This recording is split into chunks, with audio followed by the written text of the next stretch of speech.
4 yil yuridik universitetda tahsil olib turib, 15 kun ham ishlamagan tanishlarim bor. Masalan, o'sha tibbiyot yo'nalishida 7 yil tahsil olib, 2 oy ham ishlamaganlar bo'lgan masalan.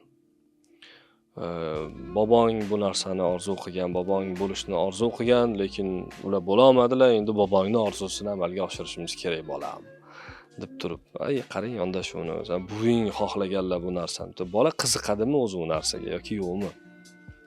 Nima yo'nalishga qiziqadi? Inson qiziqmagan ishidan rag'bat ola olmasa, rivojlana olmaydi ham. Na ma'nan bir daromad oladi, na moddiyan. Lekin inson qilayotgan ishidan rag'bat olsa, ma'nan rag'bat olsa, moddiyan albatta rivojlanadi.